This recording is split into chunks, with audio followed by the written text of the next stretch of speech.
Learn new expressions. Man ties the knot with a stranger. David Weinlich, 28 and still single, was sick and tired of question, when are you gonna get married? So he set a date for his wedding, June 13, and began to get ready for it. He handed out wedding invitation, got a tuxedo, and bought the wedding rings.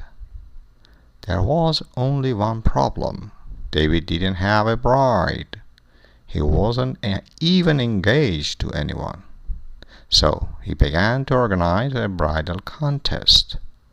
It would take place on June 13 at a shopping mall, and he would marry the winner immediately afterwards. He invited his friends and relatives to come and choose the perfect wife for him. Some people thought he was out of his mind, but only his father refused the invitation. I think a bridal contest makes light of something serious, he said. On June 13, the wedding day, 25 single women showed up at the mall. David's friends interviewed the women and then they voted. The winner was Elizabeth Jones, who, like David, is a student at the University of Minnesota. Moments later, Elizabeth and David tied the knot. The lucky bride was flying high. This is the most incredible day of my life, Elizabeth told the crowd of friends, shoppers, and reporters. David is happy too. He and his new bride have hit it off. She is marvelous, he says. Let's take a look at new idioms and expressions.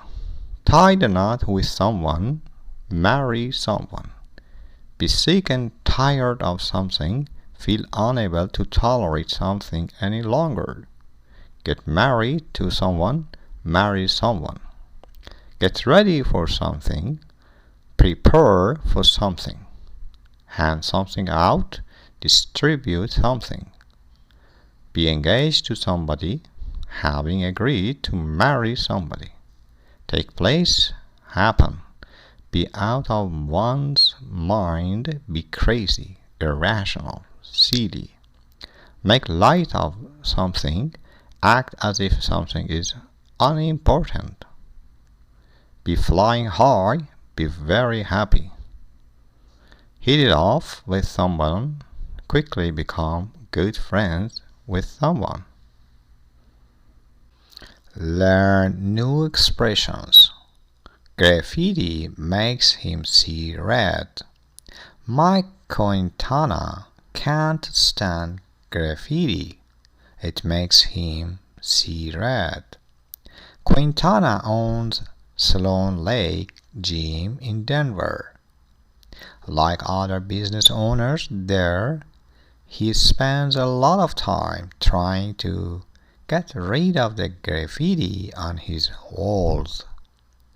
It takes business owners all their lives to build something.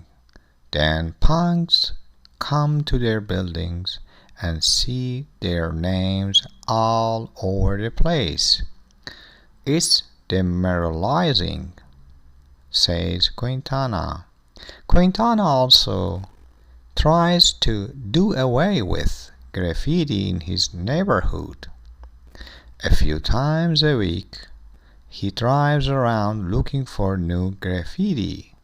He paints over the graffiti on park benches, garbage cans, and walls. One recent evening, Quintana heard a noise outside his gym and caught 3 teens red-handed. They were spray painting graffiti on his building. He pulled one teen into the gym, and the other two followed. There was a fight. Somehow, Quintana got the upper hand and called the police, who put the teens in handcuffs. Then one of the teens threatened to kill Quintana. That was the last straw. Quintana hit the ceiling. He grabbed a can of red paint and sprayed two of the boys in the face. Now Quintana is paying the price for losing his cool. He was arrested, convicted of assault, and sentenced to 40 hours of community service. Two wrongs don't make a right, said the judge. Let's take a look at new idioms and expressions. See red means be very angry, can't stand something, dislike something very much, get rid of something, remove, throw something away, all over the place, everywhere, do away with something, put an end to something, destroy something, look for someone or something, try to find someone or something, catch someone red-handed, catch someone in the act of doing something wrong, get the upper hand, get the power or advantage. That's the last straw. After so many problems, that's just too much to endure. Hit the ceiling means become very angry. Pay the price for something, receive punishment for something. Lose one's cool, get angry, lose one's temper. Learn new expressions.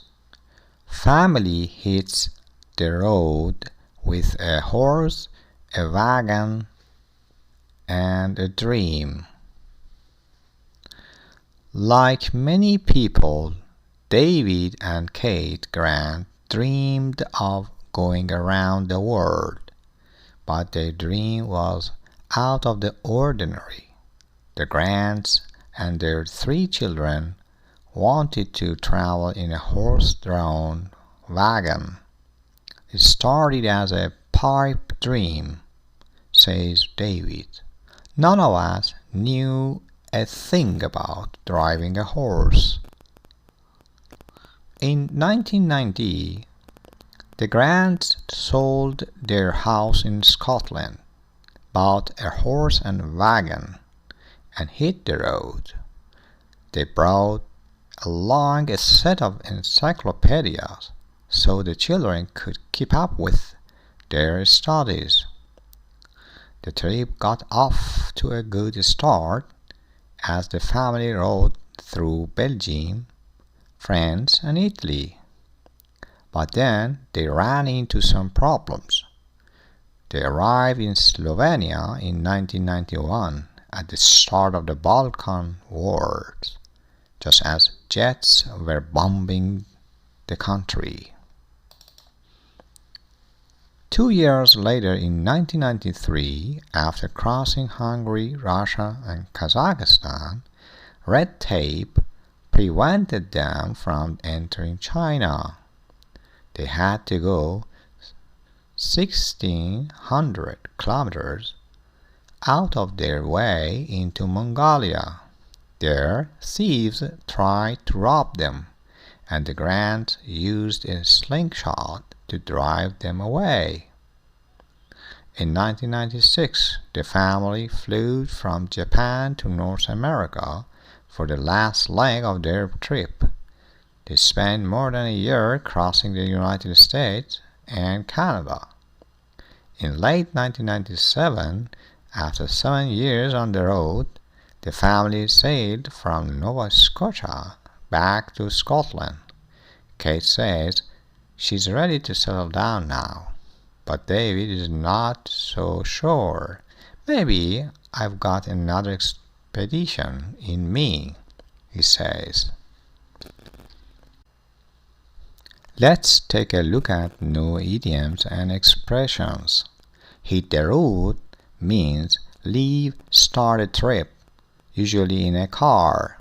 Dream of doing something, think about something that you wish for the future.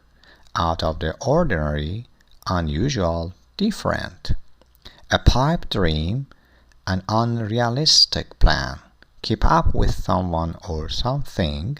Maintain the pace of someone or something. Get off to a good start. Have a successful beginning. Run into someone or something. Meet someone or something unexpectedly. Red tape, unnecessary, bureaucratic routines. Out of one's way, not in the direction one is going. Drive someone away, force someone to leave. The last leg, the final stage of a trip. On the road, traveling, moving from one place to another. Settle down, begin to live a stable life in one place. Important notes. Practice, practice, practice. The more you practice, the better and quicker you'll learn. Focus on communication first. Keep a language log or journal. Be consistent and accountable. Be realistic. If you need a consultation or seek a particular advice, do not hesitate to reach out. I will be more than happy to assist you. Goodbye and see you soon.